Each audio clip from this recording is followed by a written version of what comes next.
खुलुमबाय बेयो बड'लेण्ड इंखं टेलिभिजन दिनै 19 अक्ट'बर 2022 बुधबारखालि सानसेनि बरादखौ नोंथांमोननि खाथियाव लाबोदों आं सदानन्द दैमारिया।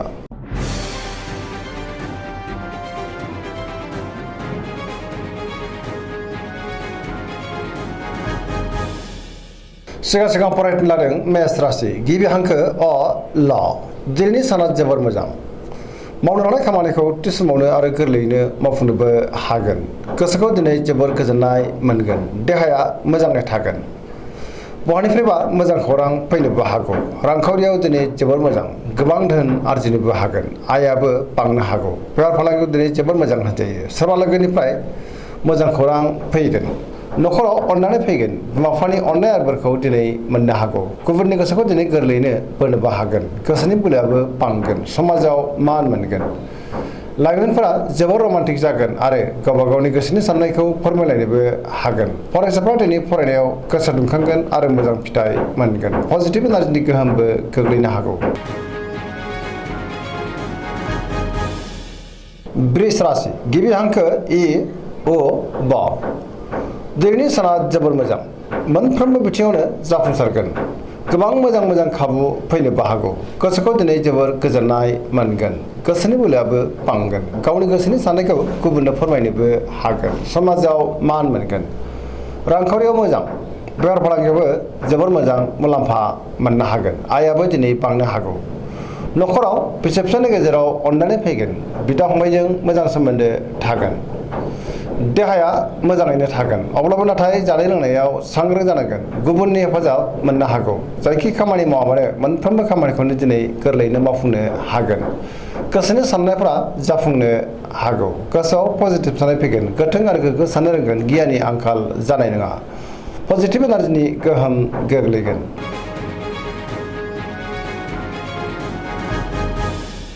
मिथुन राशि गिबि हांखो क स दिनैनि साना जोबोर मोजां पजिटिभ एनार्जिनि गोहोम गोग्लैगोन। मोनफ्रोमबो बिथिङाव जाफुंसारनो हागौ। गियाननि आंखाल जानाय नङा। पजिटिभ साननो रोंगोन।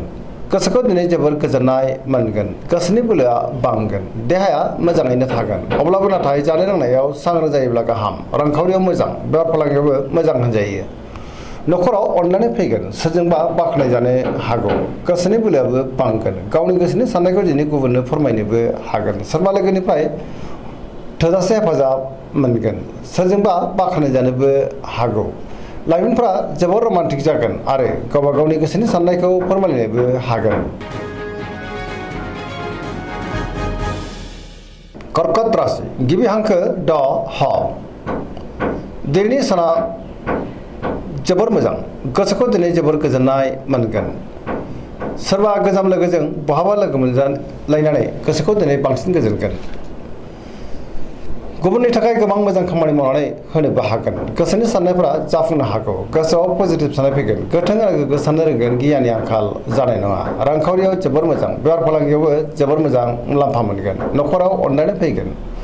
देहाया मोजाङैनो थागोन। गुबुननि हेफाजाबखौबो मोननो हागौ। सोरजोंबा बाख्नाय जानो हागौ। फरायसाफ्रा दिनै फरायनायाव गोसो दुंखांगोन आरो मोजां फिथाइ मोनगोन।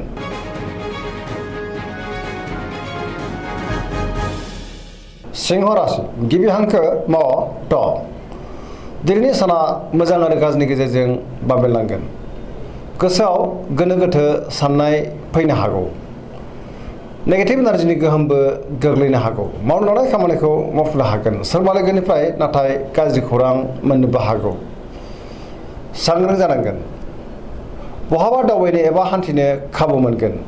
रांखावरियाव मोजां अब्लाबो नाथाय खरसायाबो बांनो हागौ। बेफार फालांगियाव मोजां होनजायो। गोबां मुंदांखा सुबुंजों दिनै लोगो मोनज्लायनो हागौ। समाजाव मान मोनगोन। गुबुननि गोसोखौ गोरलैयैनो बोनोबो हागोन। देहाया मोजाङै थागोन। अब्लाबो नाथाय जानाय लोंनायाव सांग्रां जानांगोन। बयजोंबो गोरोबनो रोंगोन।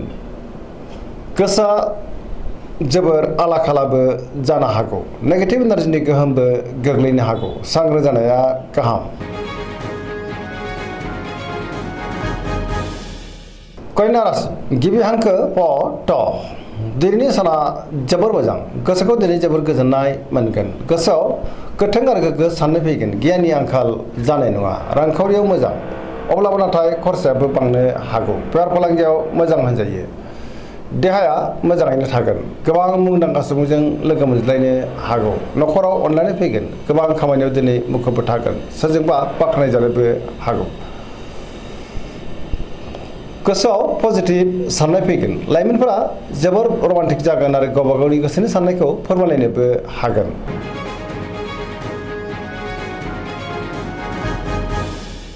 तुला राशि गिबि हांखो र ट दिनैनि साना बारा मोजां नङा गोसोखौ दिनै जोबोर उसुखुथु मोनगोन गोबां रोखोमनि देहायारि जेंना फैनोबो हागौ गोग्गो गियाननि आंखालबो फैनो हागौ गोसोनि बोलोआ लोरबां जागोन गावनि गोसोनि साननायखौ दिनै गुबुननो फोरमायनो गोब्राब जागोन गोसोनि साननायफोरा देबर नांनोबो हागौ मावनो लानाय खामानिखौ मावफुंनो गोब्राब जागोन माबा नङा माबा मोनसे हेंथा फैनो हागौ देहाया बारा मोजां नङा जानाय लोंनायाव सांग्रां जानांगोन रांखावरियाव मोजां बेफार फालांगियाव मोजां अब्लाबो नाथाय खरसायाबो बांनो हागौ गुबुननि गोसोखौ बोनो गोब्राब जागोन सोरबा लोगोनिफ्राय हेफाजाब लानांगोन गोदान थांखि लानो हानाय नङा आरो गोदान खामानियाव आखाइ होजेननोबो हानाय नङा लाइमोनफोरा जोबोर आला खाला जागोन नेगेटिभ एनार्जिनि गोहोमबो गोग्लैनो हागौ सांग्रां जानाया गाहाम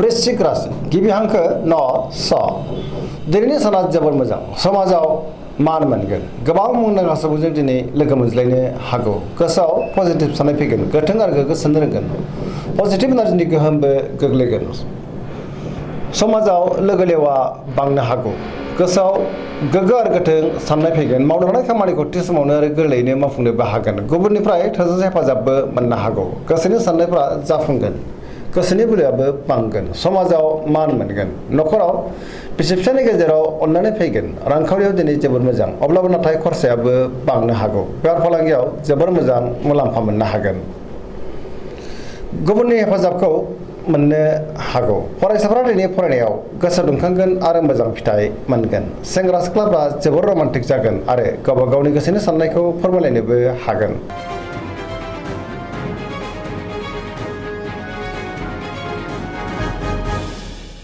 धनु राशि गिबि हांखो ध फ भ दिनैनि साना बारा मोजां नङा गोसोखौ दिनै जोबोर आला खाला मोननो हागौ मावनो हानाय खामानिखौ मावफुंनो गोब्राब जागोन माबा नङा माबा मोनसे हेंथा नुजानो हागौ नेगेटिभ एनार्जिनि गोहोम गोग्लैगोन गोसोनि साननायफोरा देबर नांनोबो हागौ रांखावरियाव मोजां अब्लाबो नाथाय खरसायाबो बांनो हागौ बेफार फालांगियाव मोजां होनजायो समाजाव मान मोनगोन बहाबा हान्थिब्ला दिनै लामा सामायाव सांग्रां जानांगोन देहाया मोजाङै थागोन न'खराव अननानै फैगोन बिदा फंबायजों मोजां सोमोन्दो थागोन सोरनिफ्रायबा गाज्रि खौरां फैनोबो हागौ सेंग्रा सिख्लाफ्रा जोबोर आला खाला जागोन आरो गावबा गावनि गोसोनि साननायखौ फोरमायलायनोबो गोब्राब जागोन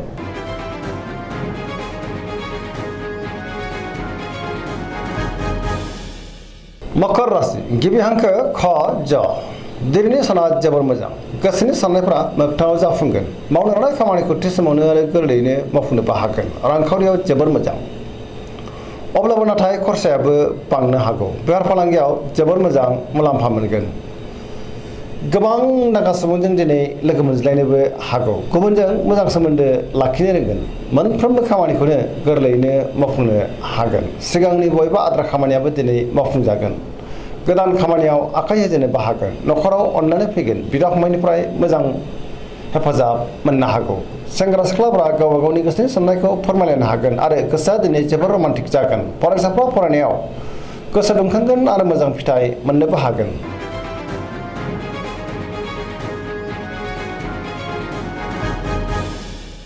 कुम्भ राशि गिबि हांखो ग स दिनैनि साना मोजां आरो गाज्रिनि गेजेरजों बाबेरलांगोन गोसोखौ दिनै जोबोर गलाय गुजाय मोननो हागौ मावनो हानाय खामानिखौ थि समावनो मावफुंनो हागोन अब्लाबो नाथाय माबा नङा माबा मोनसे गोरोन्थिबो जालांनो हागौ बहानिफ्रायबा हरखाबै गाज्रि खौरांबो फैनो हागौ सांग्रां जानाया गाहाम समाजाव मान मोनगोन गोबां मुंदांखा सुबुंजों दिनै लोगो मोनज्लायनोबो हागौ न'खराव अननानै फैगोन रांखावरियाव जोबोर मोजां, बेफार फालांगियावबो जोबोर मोजां होनजायो, आयाबो बांनो हागौ।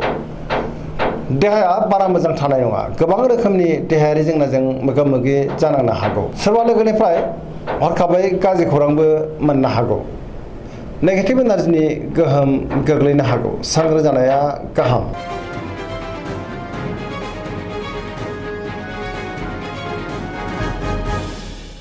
मीन राशि गिबि हांखो ड स। दिनैनि साना जोबोर मोजां, गुबुननि थाखाय गोबां मोजां खामानि मावनानै होनोबो हागोन। गोसोआव पजिटिभ साननाय फैगोन, गोथों आरो गोग्गो साननो रोंगोन, गियाननि आंखाल जानाय नङा।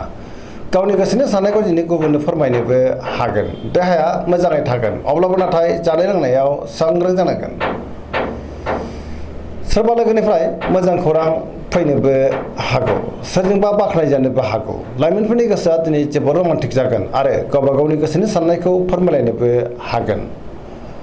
फरायसाफ्रा दिनै फरायनायाव गोसो दुंखांगोन आरो मोजां फिथाइ मोननोबो हागोन। धोरोमारि बिथिङावबो दिनै गोसो दुंखांगोन।